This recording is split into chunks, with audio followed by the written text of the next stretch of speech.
All right, guys, welcome to this week's show of Northern Baggers. We have a couple special guests. We got Tom and Justin Stranger out of Maryland. Welcome, gentlemen. Whoa. Good to have you on the show. As we always get started here, we've got a beverage in my hand, a Coors Banquet Original. What are you guys drinking over there, Justin?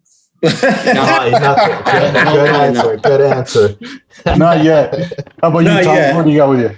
I got a Dundalk Calling, which is a local IPA made here in Baltimore. Oh, right on. Nice. And I got just the classic Coors Light. You know, Can't go wrong with Coors Light. you can't go wrong. It was the only last one left in my fridge from the summer. I thought like Canadians only drank Molson. You know what? That's a myth. That's a myth because, like, you know, as much as I want to be like a Molson guy, I like the beer, but Coors Light I just like that. I don't know, the flavor of it, something about it, you know. Nice. But enough about beer talk, right, Justin? We're here. That's what I'm better at than cornhole. That's right. No kidding. So why don't we get started by asking Tom? Tell us about your involvement in the game and how you got started. I got started mainly playing it like probably a lot of other people did. Football tailgates. Okay. You know, so when I go to games, I would play 4 or 5 times a year. You know, I thought it was fun. And then I, eventually got some boards, played a little brewery tournament, and then would go around with Justin. And if we were at a, brewery tour, because that's what I did a lot, was throw against people. And we felt like, we were pretty good. So we started getting, more competitive and playing with a group of friends of ours. Ran blind draws with handicaps on Mondays and Thursdays. It was $5. We had a guy who was a caterer, so he'd bring food. You chipped in for that, and I could get out and play a couple nights a week. Nice. How long ago was this when you first started? I think around 4. I think okay. Years ago. And then Justin, I guess you just started to pick up bags and start throwing with your dad, right? Yeah, I started his blind draws. I was to go because I took a kid with me. I asked them, I said, can kids come? They're like, can they throw the distance and they can be around cussing and drinking? And I said, yeah, he'll be fine. Nice. So at that stage, you were what, 15? I was like 13. I was 13. You were 13, yeah. Oh, wow. Nice. So I guess watching these guys throw, you just started throwing as well, right? And at what point did you decide that, you know what, I can probably do this, at a higher level? It took me a while because I was very, very bad at first. I mean, I think it took me around 3 to 6 months just to figure out how to throw the bag flat. It was a struggle. Right. But then as soon as I did, I got good quickly. So it probably about a year and a half in that I started taking it seriously. Okay, nice. And at what point did you take it to that next level and start competing against higher level? It was probably maybe the summer I was about a year in, and we went to a local tournament called Jack Taylor's, and people would come from all around. We had like Maudlin and Corley. Oh, nice. And a bunch of those people. Mm-hmm. And me and just another local guy, Jason Wright, got 4th place there. And because of that placement, they let me head down to the World Championships that year. Oh, wow. Nice. And back then, were you familiar with the talent like Maudlin and whatnot, or were you just showing up to throw? Not really. The only pro that I really knew was probably Timmy and John Kitchen. But I think we had seen Frank on that Green Bay broadcast. And yeah, so maybe from faces from TV, but that was about it. Right on. And at that time, how often were you throwing during the week? A lot. I was homeschooled back then, so I didn't have to be home in time for school or anything. We would go out pretty much every night of the week and play. Really? Wow. That's yeah, we find that a lot. I mean, the amount of throwing that you guys do, even pre-COVID, because even during COVID, it seems like you guys are throwing almost every night, right? But up here in Canada, we had our weekly night once a week, and we just if that, and things up here have just completely shut down, and unfortunately, we haven't been able to throw.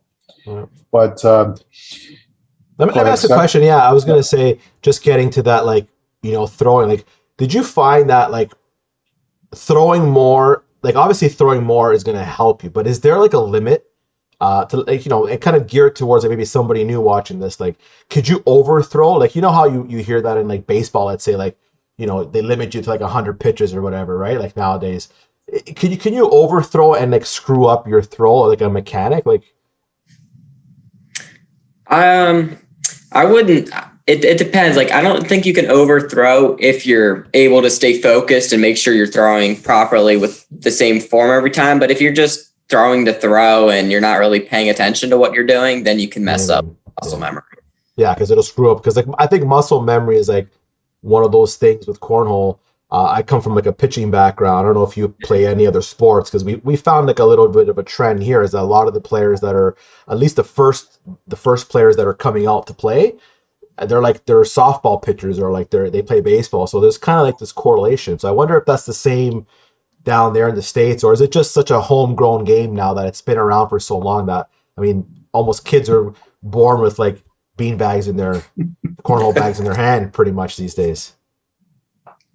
Yeah, I mean, he was a pitcher in baseball. Oh, really? Nice. Yeah, a rec league, nothing like that. But he was my best in the rec league, because if you could, defend the first 5 hitters, he wasn't walking kids. Yeah, right. Just threw the ball over the plate, over the plate, over the plate. It wasn't hard, fast, curved. He just threw strikes.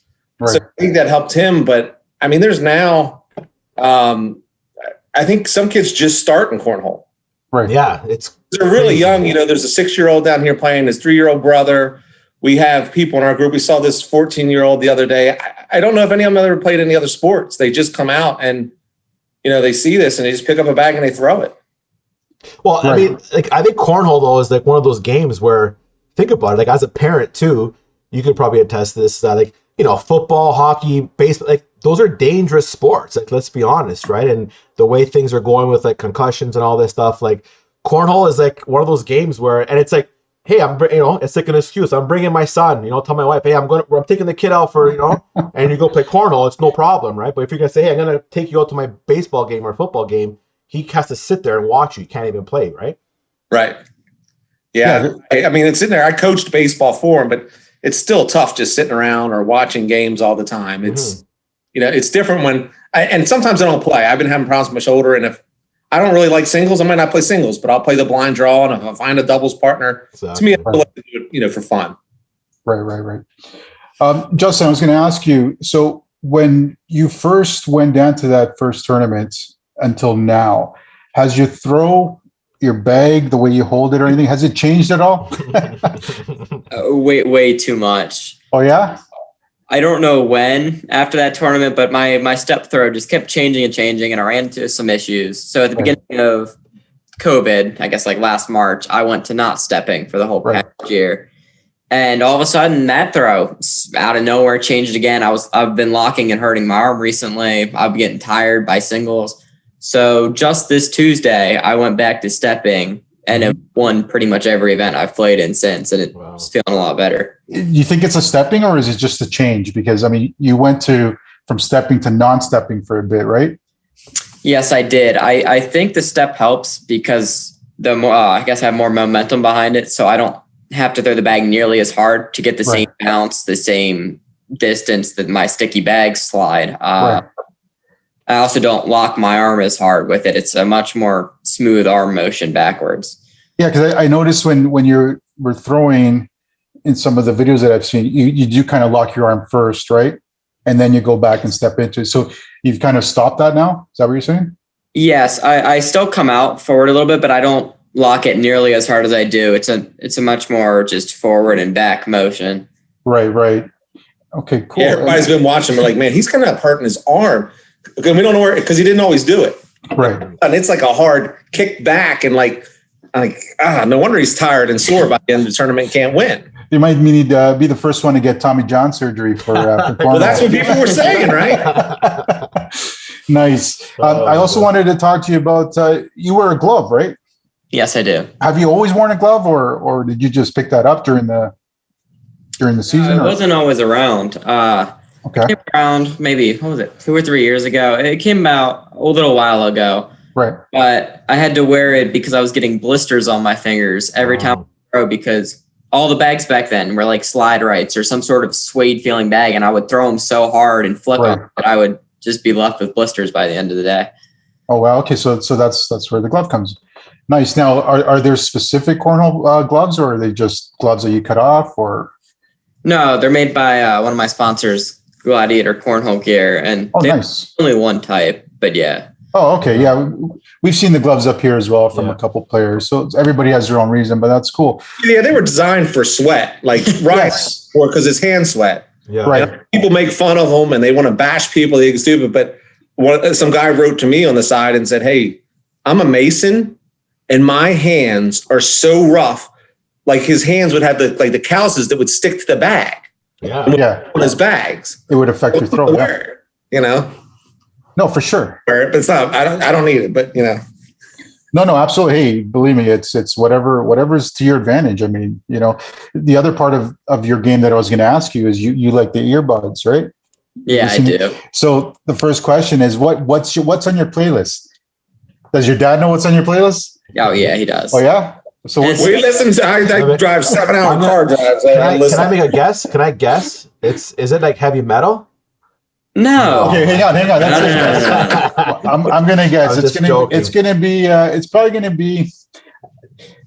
I'm gonna lean. I want to say country, but I'm not gonna say country. I'm gonna say hip hop. Yes. Yeah. But specifically from the 90s hip hop. No. So a little bit more now, but mostly modern. And nothing. So what's the oldest song that you might have on your playlist of any genre? I don't even know. I really don't. GK. I mean, I have a lot of his stuff. Outkast really. Oh, okay. Is hip hop, but I've got some old stuff. It's only a few songs per person, so I can't really think of any off the top of my head. Now is it one playlist, or does it change, or does it depend what you're playing, or like the conditions? It's all in one playlist, but I can easily sort through it and get to what I want. Either I put it on shuffle, or most of the time it's on repeat. I'll just listen to one song about 100 really? a day. Yeah. So what's that one song? It used to be some of the older DaBaby stuff recently. Actually, one of the songs is called Carpet Burn, which is kind of funny based off of the bandages I throw. It just goes by whatever the new song is, whatever I'm liking on that day. So it can just switch day to day, whatever's getting me hype. Nice. And is that something that you always have on you? Like, do you ever take them off and not play with them, or is it part of your routine?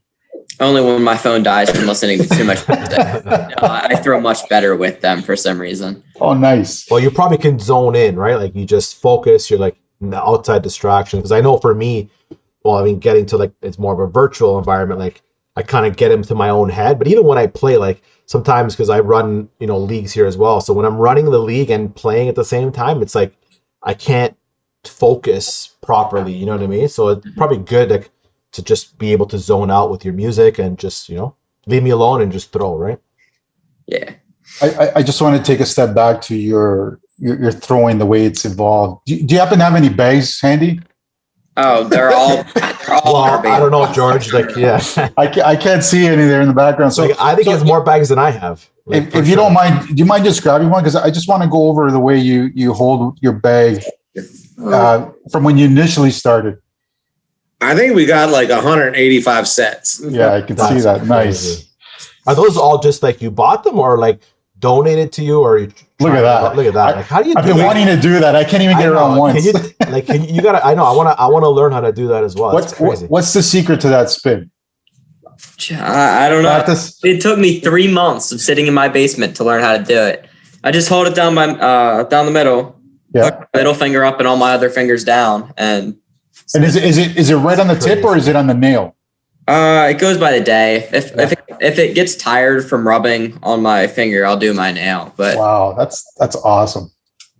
Look at that. That's awesome. So the bag, the way you held it when you initially started, do you remember how you held it? I did when I was really first starting. Yeah, when you first started. Yeah. How exactly? But I threw it like the dirty diaper, like straight vertical. Oh, okay. Like you're holding and you're disposing. Yeah. Yeah. That's how you used to throw, George. Oh, I used to just hold it from the corner. Yeah. No, I couldn't do that. I could never throw it like that. So then you evolved to what you throw now, right? Is it similar to that? It did. It just went back to it. Like on Tuesday, I went back to my old throw, but I do what they call the butterfly grip. Like I hold it, I grip it down the middle, I come out straight forward back, and then I just twist my wrist at the end. So your thumb is right in there, right? Yeah, it's about down the middle. I pinch it down the middle.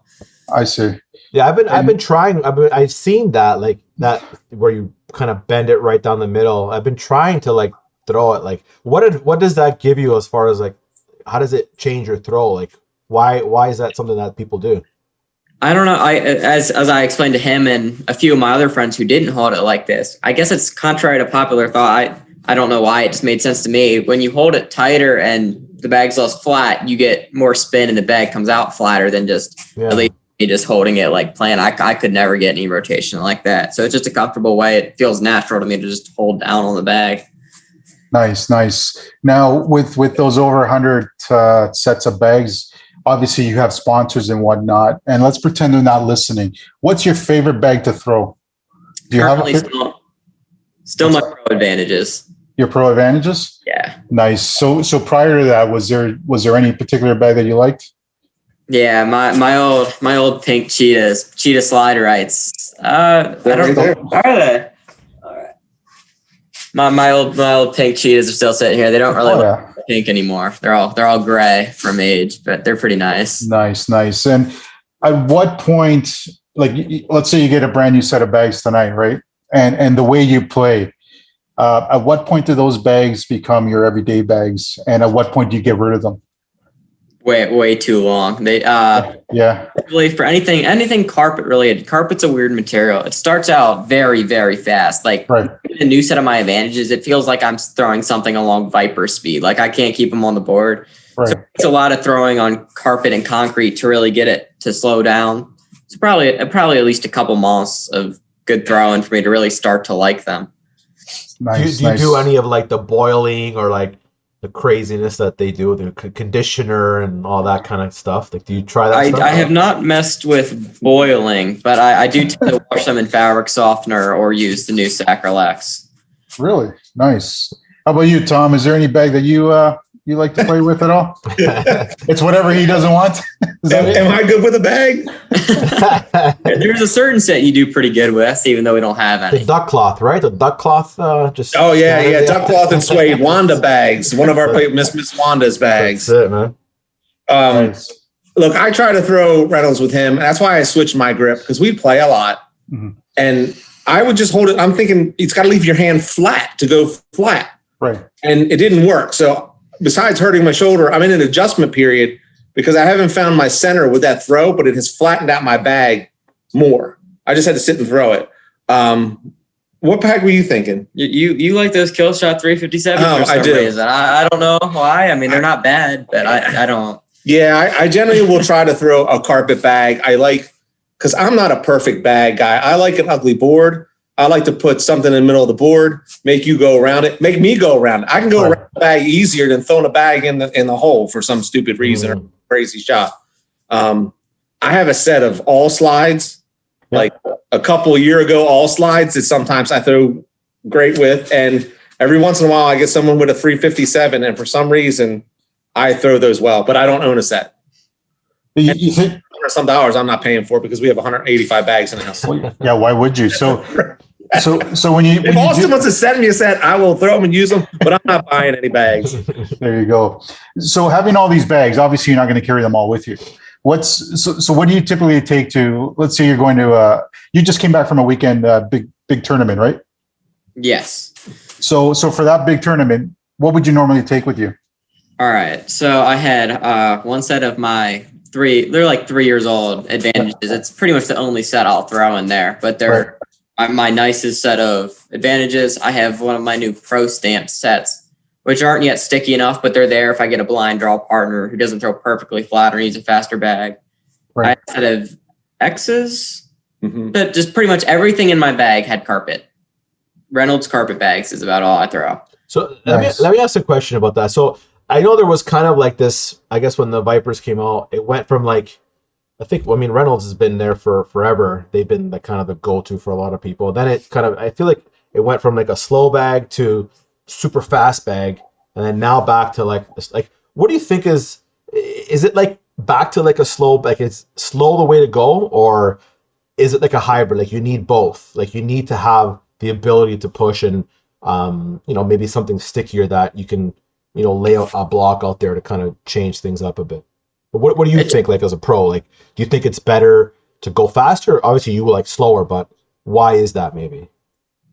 I do think it depends on the person, but the reason I think that slower is better, Marcel, just the control you have over it. I feel like you're more versatile in stickier conditions. Even though you're throwing a stickier bag, it usually means you're throwing harder. So what I see is a lot of the game changer people, when boards get sticky at pro nationals or whatever, they start dying bad and don't know what to do. When your slick side game changer starts dying on the board because you're throwing it too late, you're in trouble. I can hit that and roll over it every time.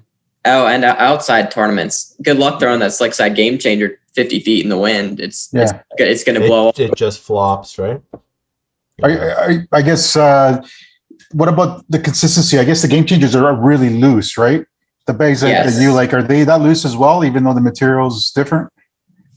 I mean, they're soft and mushy, but the set of advantages I really like, they're pretty full compared to most bags. They're tight, rounded corners with a decent amount of fill in there. Nice. I also wanted to ask you on your throws, does your grip, does your step or grip change when you're doing an airmail versus just a regular throw on the board? Not really. I don't think the step changes at all. I've just gone back to it. So it's kind of in between right now. I can't really tell the difference. I'm just stepping and hoping for the best, and it's working.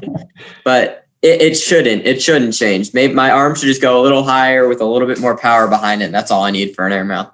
Okay. And then the grip as well doesn't change for the airmail? Grip does not change. The reason I'm asking is because we do have some guys that have been on the show, and they were telling us that, when they go to do the airmail, they don't step. And then some guys, when they go to do the airmail, their grip changes. So I just wanted to know what your changes are. That's pretty cool. So let's go back to COVID. When COVID hit, how did it affect you playing? Like, was it hard hit in your area where you live? I think it was at first. I felt like I really wasn't going out to regionals as much, at least after the first month or so when people started to start taking it seriously. I felt like I went to not playing for like weeks to a month at a time at a tournament. Right. I was losing my mind. Right. Yeah. So you were playing in your garage there or in the backyard or something? Yeah, outside if it was warm enough on our driveway. Nice. And then at what point after March last year did things start to pick up a little more and you were out to tournaments and anything like that? Yeah, Ray-Bans, was that like May or June? Maybe. I have no idea of COVID time. It's all been a blur. I don't know at all. Yeah, things are starting to progress. It was back outside and people ran some outside tournaments. Right. And right now you guys are back to pretty much 5 days a week, maybe 3 days? I don't play a lot because I've got a lot of AP and difficult classes to handle. So I maybe get 2 during the week. Oh, okay. Both days on the weekends. So maybe 4, but usually about 3. So what grade are you in now, Justin? I am a junior. You're junior, so that's equivalent to 10, I think, up here? 11. Well, 11? We're 11. I don't know what they are. Should be 11. 3rd year. 11? So what's your favorite subject? I would say math, except I've finally gotten to. Like Calc 3 is impossible. I'm getting it's getting hard, but usually math is my favorite. Math's your favorite? Nice. And is your go ahead. No, go ahead. Keep going. I was going to say, what's your not so favorite subject? Yeah, English. Really? Because it's too much grammar and things like that, right? Having to pinpoint the word that you need. It's opinions in writing that I don't like. Yeah. I see. Factual answers where there's one answer. Yeah, math is black or white. 2 + 2 is always 5, right? Yeah. So yeah, definitely. I have a question about being in as a junior, because kind of bringing it back to like a Canadian perspective here. Like we're still in like the brand new phase, like the growth phase here. But was there like through school or like through your buddies, like are you the only one of your friends that play, or is there like a collection of you guys? Like does your demographic, like your age group, is like cornhole a thing? Like is it a popular like pastime sport within like the school system, let's say? No, absolutely not. I'm the only person that plays relatively competitively for my school.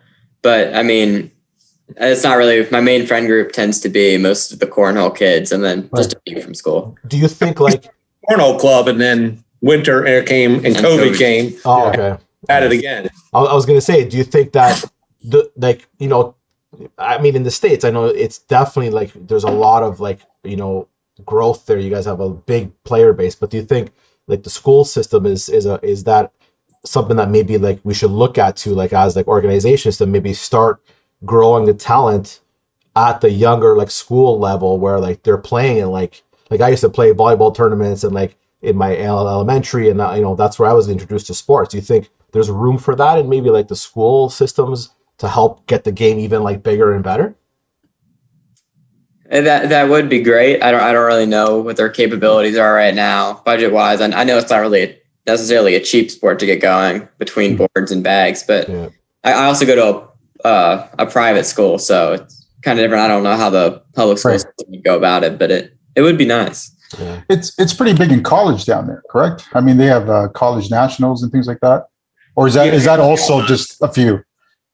That's like, the ACL does it. It's not in colleges yet. Oh, okay. One of the reasons, we let him go pro because it wasn't going to affect his college status. Right. Because right now it's just the ACL. They put out a program and you grab 2 guys from your school or guys and girls and you go play for a scholarship once a year. But, Got it. Yeah, they're trying to start it there. But it's really the young kids, I believe, what you said, they're the ones that's going to make it happen. Yeah. And then, they say anybody can play, anybody can win in the ACL, which, I mean, some extent is true. Like, you don't have to be some big, strong athlete to play cornhole. Mm-hmm. I've had children, women, old men, all kinds of people beat my butt. You don't have to be someone strong. It's just, if you can figure out that sport. So it's the kind of sport that anybody can play and you meet a lot of good people. It's much more social. Mm-hmm. Right. No, definitely. That's what we find up here as well. It doesn't matter what neck of the woods you come from either. It doesn't matter what your background is. You can be a factory worker. You can be a high-powered lawyer. It doesn't matter. You're just throwing bags and having a beverage, right? And everybody's out there for a good time. I really think that cornhole is like, I like to ask the question about the youth, but I really feel like cornhole is like that transition sports for us older guys where, like I said, I played ball hockey, baseball.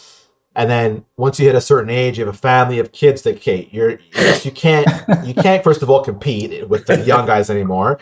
But then it's like, who wants to go out there? Like you have to go to work the next day. Who wants to go run for 4 hours, and smash and bash playing ball hockey where you can play cornhole, have a couple beers, and actually still be pretty good. Like it's still a competitive environment too, right? So it's a transition sport for sure. My next question for you, Tom, is what's the furthest you've had to drive young Justin there to a tournament? That's going to be, you think it was South Bend? Yeah, that you had to drive the whole way, yeah. What did you that way? Oh, did you not? No. Oh, okay, because I was like, I drove you the whole way to Indiana. The furthest whole way that I drove was when right after he won or competed in that Jack Taylor, we took him to Cobb's. Right. Last one in Cherokee, North Carolina. That was a 10.5-hour drive I had to do myself. Wow. And this past year with COVID, we drove out to South Bend, Indiana for one of the pro qualifiers. Okay. In a few weeks, we're going to drive to the Open in Quad Cities, which everybody asks where that is. It sounds like it's Iowa, but it's actually in Illinois. So it's like out somewhere in the middle of some cornfields, I believe. Perfect place to play. Yeah, exactly. But it's 10.5 hours. I think the Indiana one was probably 12, but at that time he had his learner, so he split it. So we're nice. Driving now, but we drive quite a bit. So tell us about the typical day when you're about to get off on the road to go. Like, how does your day start? Like, do you start up really early or do you go midway or no? I wake up maybe like 30 minutes to an hour before and just get in the car. No breakfast, no nothing, just get in. Well, we're usually on the road. It depends where it is because we play a lot. There's a lot that's close to us and some that's far, but we're generally leaving the house by 7 or 8 a.m. on a Saturday. Okay. And getting home at 9, 10, or 11. Right. Wow, full day. Yeah. And he said, like, he gets up 30 or 40 minutes before we leave. We drive, we hit a place, get some food, keep going. But yeah, it's 12, 13-hour days. Last weekend we stayed overnight because we went to Scranton, Pennsylvania, but we didn't get home till 1 a.m. Wow. Oh, Ocean City, yeah. We ran they had a 3-man tournament recently. We started at 6 p.m. on Friday, finished at 4:30 a.m. on Saturday. The 6-man stuff started at 9:30. Holy jeez. Played till midnight. Wow. I wish there was that much cornhole though here. I was out quickly. It's funny because you guys are like I wish I could do that up here, man. I wish we had that many like games to play in, man. Yeah, we live in an area. The other people who play the ACL and talk about regionals and such that you need. And I said, we play 6 or 7 of them a month, where some people can get 1 or 2. I said, where we live, within an hour and a half or 2 hours, we have 6 to 8 different directors. We can get anywhere within 2 hours pretty easily. So the other things is just for us to get around, play different people, meet different people. And right now it's traveling for masks, because there was one an hour from our house last weekend, but they're not wearing masks. So we drove 3 hours to Scranton, Pennsylvania, because I know the guy's wearing masks, and that's, right. I don't want to get in a mask debate, but that's what our family has decided is Sure. We're going to go where we feel that we're doing what we think we should do. No, absolutely. Absolutely. That's great. Have you ever been north of the border? Have you ever been to Canada? For cornhole or for just anything? Just for anything. Yes. Oh yeah. Where'd you come up? I have. Did you lose a bet? Of course. So of course I've been to Niagara Falls. Okay. I've been to Toronto. Really? Yeah. How long ago was that? Oh gosh, probably 15 years ago. Wow. That time I wasn't there early enough. I had to fly in for like a weekend to do something for work and leave. But back then the Blue Jays were giving away, if you bought like a 6-pack of soda, it came with a ticket to the Blue Jays. Yep. Right there. Yeah. And then a couple of the guys that forgot their tickets, so they had to stop at a convenience store on the way. Pick up a 6-pack so they could get in. Nice. I guess back then, I don't know if they were at the Sky Dome, at the dome there, or where exhibition place. I don't remember. Was it the dome? I think it was probably still the dome. 15 years ago? Yeah, with the retractable roof. It was called the Sky Dome then, for sure. Yeah, it wasn't. Now it's the Rogers Center. It's been a long. It could have been a little bit longer, but yeah, I went in there for a quick visit. Oh, nice. Yeah, we're hoping that one day cornhole will be as big as it is there, with tournaments and whatnot every weekend or whatnot. So I mean, we were getting there. Cornhole, I think, exploded more over COVID because all we had was virtual. So we played in a lot of virtual tournaments, and it's never going to be the same. But hopefully one day it'll get to that point where we can cross the border and compete. There have been guys that have gone down there to compete at the Worlds. Well, we were supposed to go down. We were going to go to Ohio last year in March 12th or 13th, but then that's when the world collapsed, right? So I drove all the way out there that day. Oh, did you? I watched the governor's press conference. Yeah. Everybody said it was on. I'm pulling onto the road to head into the city, and Justin reads a message, and Trey Ryder says, "Hold on, guys." And I went, oh shit. We had just got there. We were there an hour when we heard it was canceled. Yeah, we were debating, me and George, because we were going to be partners, and we were actually playing a cornhole tournament the day before that we were leaving the Wednesday. And like the whole night we kept on hearing all the stuff, and then that was when what was his name there in the NBA decided to cancel the game, and then by the end of the tournament we both looked at each other, we're like, yeah, we're not driving all the way down there, right? Because a couple of the guys did drive down, and they drove from Toronto all the way down, or from Kitchener all the way down, and literally the day that they got there is like, yeah, turn on back and come back home. So the ACL was told that day that it was on. That's crazy. Yeah. And I think they, the city or something probably realized, even without spectators, I think they had this like all shit moment, as I would call it, where they went, wait, there's still going to be 1,000 people in this building? That's right. And then just made a bad decision. It caused a lot of, delays and drama, but it is what it is. Exactly. It is what it is. You just got to move forward. With virtual, one of his friends, she started playing in virtual and got pretty good. I think the problem with virtual is all it does is it taught you to throw down the middle. Yeah. You're right. Yeah. Now everybody's throwing fast, high slide bags, but then when you start playing people that Can block you. And but again, it wasn't bad for the sport. No, absolutely. Selling out of bags and boards and, No, it's good. Whatever can be done to put the sport out in the public eye and just have people, hey, what the heck is this? It's definitely good. I mean, Sebastian's here. He's starting some big things up here in Canada, and we'll see what happens, because right now the biggest hurdle is this COVID lockdown. Right. Like, we're up here, we are in complete lockdown. You can only go out for food and medical or work, and that's it. You can't socialize or anything. Yeah. And I know people look at us like we're crazy because they know my wife is very big on masks and we are as a family. But, if he wasn't a pro, we'd probably have to be sitting at home, I would say, much more than we were. But we got to keep him moving. You got sponsors. He's got obligations, and the sport isn't stopping down here. So, and down here is Texas is completely just open. Yeah. And Florida too, I believe, right? Florida's pretty open. We played in Florida. It's those states have just. It is what it is. I mean, it is what it is. Yeah. But I'm waiting for COVID to end too, because I would think it'd be fun maybe to come up to Canada and. Well, let me ask you a question about that. What would it take for you to come to a tournament up here? Like, besides it just being a cornhole tournament and just, I want to come visit Toronto, like for let's say the masses, like, what do you think, what would it take? Like, would it take a prize pool? Like, what do you think? Like, what's the psyche? I guess I can ask you, Justin, like, as a pro player, like, would you come here on if there was like bigger tournaments, or would you come just for fun? Like, I feel like, at least for most pros, a lot of the good ones are usually there for the money. Like, I know a lot of them, especially the ones that it's their job, they're only going to go if they know that they can make money out of it. Right. I would probably go if I could at least guarantee myself to get like my money back or something if I do well. Don't got to make a huge profit if you have a good time, but it's not usually worth it if you're going to go up there and win a $20 blind draw. Yeah, no, for sure. I would push him to go anyway. Yeah. But because I look at like Matthew Morton got invited to go to France. Right.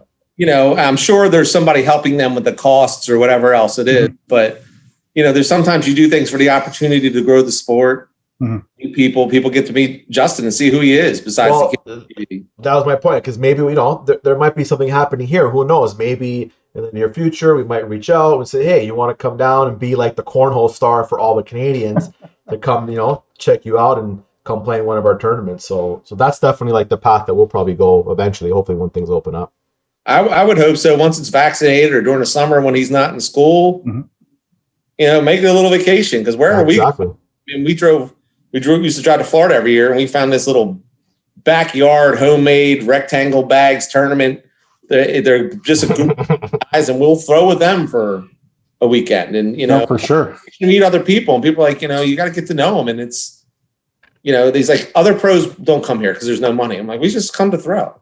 Right. Yeah. No, it's awesome. I was going to ask Justin. So as an ACL Pro, you've got your pro card as well, right? The Topps card. Did you get one of those? They're not out yet. No, they're not. They're not out yet. So tell me about the process of that. Was it a whole video shoot? Was it just a random picture submitted? How did that go?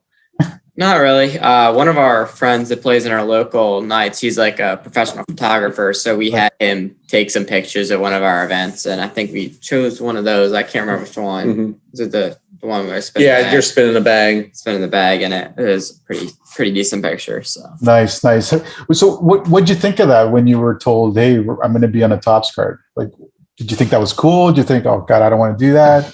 What was your thought process? Kind of in between. I guess it's cool. I didn't really not want to do it, but I didn't want to put the effort in to go and do it. So hey, you never know. That card might be worth something. Like, look at these Pokemon cards are worth $50,000. Like, you never know, man. In 30, 40 years, that card could be worth something. I might want to grab one off you. I would like to say he was on a Topps card, but he don't like to talk about that.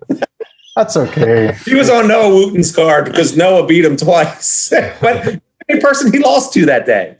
We heard from, I'm sure you know John Fuentes, right? Yeah. He was on the show a few weeks ago. He told us that Wooden is the one guy he does not want to go up against in cash games more than anything. because for some reason that guy is just crazy. Like, not crazy up here, but just the way he throws is just insane. I do better against him in cash games. I don't know. Really? He's probably beaten me a few more times in cash games than I've beaten him. Right. But I, for some reason, just crumble against him in real tournaments. I don't know why. That'll hopefully change soon, but I don't like playing him. So besides him, is there one guy or one girl that when you hear you're up against that you just want to get into a corner and say, I want to go home? Or are you just up for anything? Not really. I mean, I'm not really scared to play against anybody. Right. I know there's some that have probably been more consistent recently or been better. I've played against Jamie Graham and thrown my butt off and not missed, hit like every single air mount and still ended up losing the game. So there's good players, but there's nobody I really don't want to play against. Right. Nice. Well, I'm sure they look at you and they're like, damn, I got Justin. That's good to have, though. I mean, you're still young. You got a long way to go. And so far, you're just shooting lights out, which is fantastic. ESPN, have you been on ESPN? I think you have outside, correct? Outdoors? Not outside, but yeah, I've played on it twice. Oh, okay. And how was that? I was nervous. I mean, I did really well, but it was awful. My form looked terrible because I was so nervous, but it was exciting. Does everything just change for you when you get under the big lights? It did there. I'm hoping it won't again. Hopefully I'll be able to get used to it from the last time, but we'll see. And we were also told by John, of course, when he was on at the kickoff battle, that the boards were all of a sudden sticky. Yeah. Compared to Florida? No, in ESPN. Oh, in ESPN. I didn't throw on the ESPN court there, but yeah, I'd say it was relatively sticky when I played on ESPN, even though it's been a while. Yeah. But they were fast though, weren't they? They were fast during the preliminary rounds. Yes. Yeah. And in Florida, it was like ice down there. Yeah, that's what he was saying. Yeah. Just slow. I flying right off. Well, you don't miss the hole, so it doesn't matter, eh? I couldn't block that. There was no blocking and rolling going on there, that's for certain. Yeah.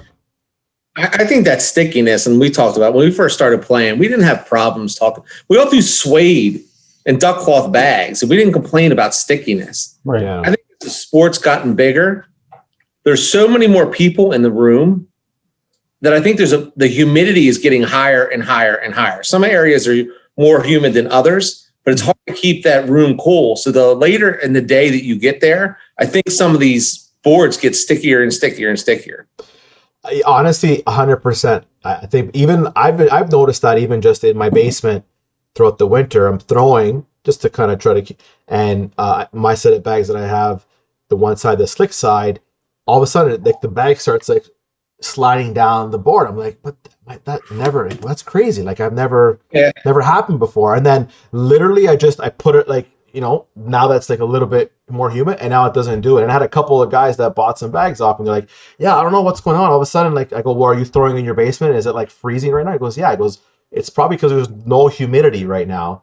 And it's just changing like the board, right? So that's, I guess, one thing you have to, as a player, I guess, you need to have, like, I mean, I personally think you might need 2 or 3 different styles of bags in the sense like different speeds for like different situations. What do you think? Is it good to have a couple different sets of like different speeds, or do you think staying with one and just that's the one and I practice every situation with that one bag? For me personally, it's really just the one because my bag doesn't really slide to the hole. I don't know if it's the way I throw. If it's hard and flat, it kind of just hits the center and bounces its way to the hole. So it's not going to be affected by the humidity if it doesn't touch the board for very long. So I pretty much just throw those advantages all the time. If it gets like crazy sticky and they're doing weird stuff, then I just go to the slick side and throw at the same speed, get the same reaction. Awesome. Nice. So when you're not playing, Justin, how often do you practice at home, if at all, or is it just when you go play? It depends. It depends on the weather. Because it's been the winter, I would probably just come down to my basement and throw for like 5 minutes. We don't need 27 feet down here. But if the weather's nice, I was outside for like an hour and a half the other day. So So sorry, you do have 27 feet in the basement? No. Oh, maybe 23. Does that affect you at all? Wow. No, I just throw for the fun of it. That's when I throw my non-sponsor bag. I just throw whatever I want down here just for the fun of it. Weird bags that nobody's years just to have fun. And when you get to the tournament, always told us, we told him about having it in the basement, how close it is. And right. He was like, it's all bags and holes. Yeah. He said, it's all the same thinking and technique. It's just a different, and I thought it would mess you up too, but he's been doing it forever. He can aim from 15 feet versus probably 40. It's crazy. Well, I think that's like probably what sets him apart and why he's a pro. It's like those micro adjustments that you make, right? Like I think really cornhole, I mean, think about it. It's like, it's the easiest game to play, right? Like get a bag, throw it in a hole. But it's like the first guest that we had, Raf, we kind of asked him, like, and he's a baseball guy. He's like, what do you think? He goes, it's all in the adjustments. It's like the little minor adjustments that you make in the throw, in like your release point. That's really what separates the pros from just the average Joes like myself, right? So, right. Yeah, that release point for you to go, you know, if it's a lower ceiling, you just adjust, you know, the speed versus the height and all those things. That's the difference between the pro and the average player. But that's awesome. So yes, we've had some players say, you know what, I don't want to throw my basement because it's not 27 feet. But, you know, I guess it all depends on the person. So Justin, you're a junior. You got one more year. Have you thought about college yet, or are you're going full-time pro ACL? I have not put much thought into it at all. No. That's all right. You're too young for that. No, it's not all right. I was gonna say, come on, Dad. You got this interview is over. So Tom, what's he doing after grade 12? Look, we talked to him. He's a smart kid. He's currently on a scholarship at his high school. Fantastic. Honors program. He's taking Calculus 3 that I took in my second year of college. Right. You know, our thought, we know that he wants to play cornhole. Right. I think it's a very good opportunity, and we've made some sacrifices here. Like, he's all virtual right now. He was hybrid, but he was in and out of quarantine every 5 minutes, and the rules were changing. Right. So just go all virtual because we gotta keep going. So we know that's important. So I think he needs to get a college degree because you got to have something to fall back on. Who knows what's going to happen, whether it can be a career and whether you need a job. And, you know, I know parents have this grand plan. Their kids go to this top school. Look, I went to an average school. I do pretty good in life. Just want to go somewhere. And nice. We've been talking about it recently. Like, if you still want to play cornhole, if you want to stay, there's several colleges right in here in Maryland, close to home, that are good. There's other hotbeds of cornhole. Yeah. Ohio area, the Virginia area. There are hotbeds, and I know people that if he went there, they'd make sure he got the cornhole tournament. So awesome. I don't care if he picks his college, that he can get a decent degree, a decent education, not end up in hundreds of thousands of dollars of debt, that he can go and do that and play cornhole. That sounds awesome. He makes more playing cornhole than he does in a part-time job. Right. No, that's fantastic. That's fantastic. So you were saying that you're virtual now, right? Learning? Yeah. How do you like that? It's not bad. I get up later, don't have to wake up and drive to school at the crack of dawn, so it's not bad. Yeah, my son literally was like, he's like 9 years old, so it's not, but like literally be getting out of bed at like 8:26, and like literally comes out and just sits on there, like not even brushing his teeth, his hair, and he's like, I'm in school. Like, now he's going to school. And he loves going back to school, but even though he hates going to school, but well, that's an easy adjustment for him. He's done it. Yeah, exactly. I've got two kids doing virtual learning as well. They're both in university here, and it's a change, but the schools are shut down, so they really didn't have a choice. But like you said before, it is what it is, and if they open up and it's safe, then they'll be going. My next question, Justin, when you're not playing cornhole, you're not playing, you're not in school, are you a video gamer at all?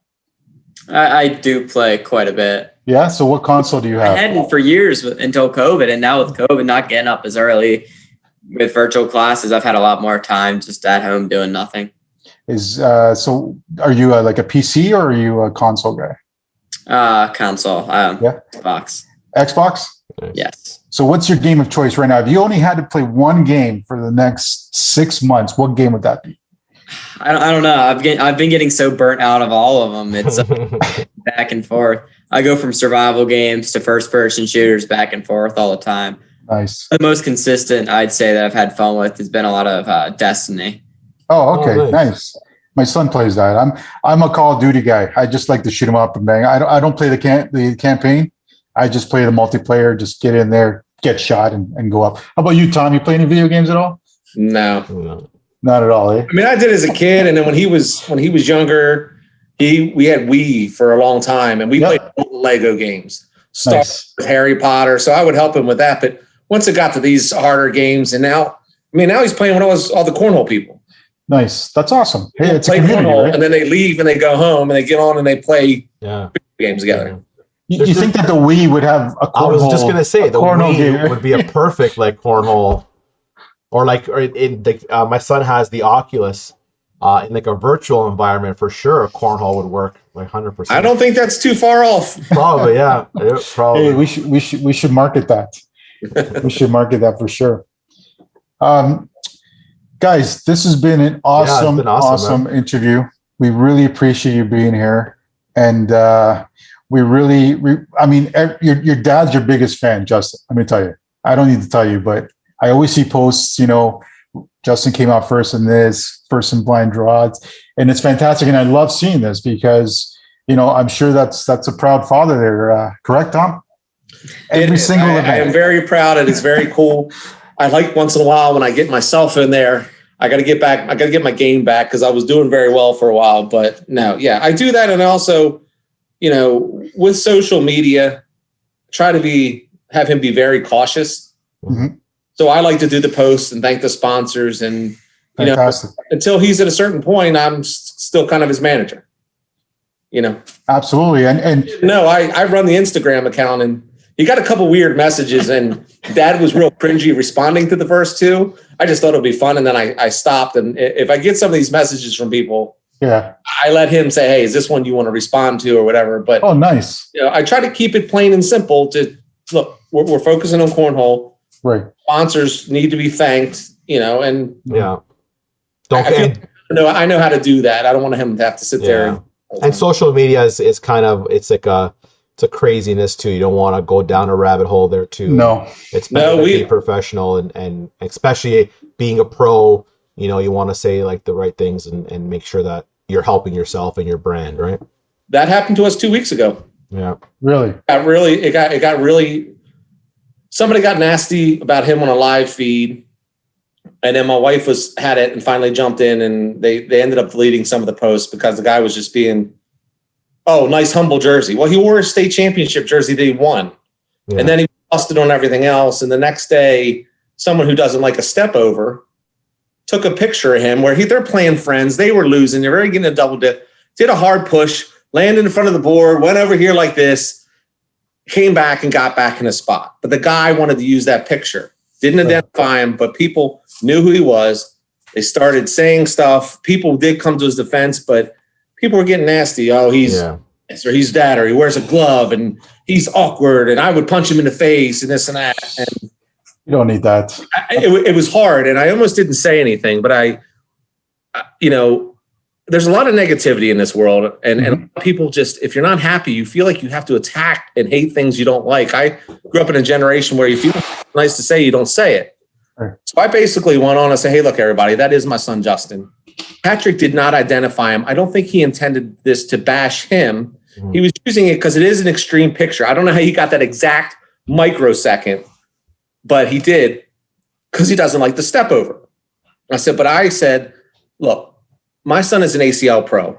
Right. It's hard for me as a father to realize that not everybody's going to like my son. People aren't going to like him. I said, but I don't, and it's hard for me to adjust when people personally attack my teenager because he wears a glove, or because he does this, or because he wears a jersey. I said, that's hard. And I don't know when that became acceptable in culture, that if I came up to you and said something to your son in public, like, is that okay? So I said, before you place judgment on my son, what I'm going to ask you to do next, if you meet him in a tournament, come up, throw a game with him, talk to him. Exactly. Tell me what you think about then. Signed it Justin's dad and left it. People started liking it. People started saying, you're right. And then the whole post was end up just being deleted. Yeah. And I made my own separate post and thanked the people that did support him because he does have a lot of supporters. He does, yeah. Listen, you got supporters in us for sure, Justin. And I just don't understand. Like, people hate the glove. Look, and I know, and he's probably going to never not wear the glove. Just irritates people. Yeah. But I don't know why someone in their life is so bothered by that. Yeah, it's crazy. And you voice hatred every time you see it. Like, terrible. You shouldn't have to apologize for that. But I don't know what I would do. I mean, it's insane. Well, that's what people said. They're like, Tom, you're much nicer than I was. Yeah. I'm trying to be a better person and being like, look, I understand not everybody's going to like him, but you're personally attacking a teenager. Like, yeah, it's not cool. When does that happen and right? And it doesn't do any good to be nasty and fight back. It doesn't. Yeah. No, they're probably riled up, or I'm just like, look, why don't you come talk to him and meet him? I think that's a fantastic comment. That's the best Absolutely. way. Yeah, absolutely.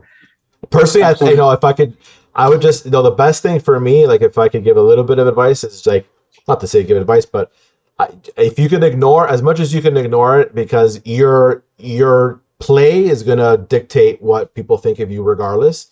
And, anything on social media doesn't mean anything anyway. And just, you keep doing what you're doing, and that's the way you advance in life. And that's it. I posted a picture with him with this old woman that was at the Worlds and just wanted to play a sit and go, and then got nervous because she was going to ruin someone's day. He had just had a good partner. They lost. He was mad because I'm getting in the next one. He gets her. They had the best time together. That's it. Nice. That's it. Like in COVID, we came out and he had his gator on, sunglasses, his hat, his earbuds. He's spinning the bag. He's wearing a glove.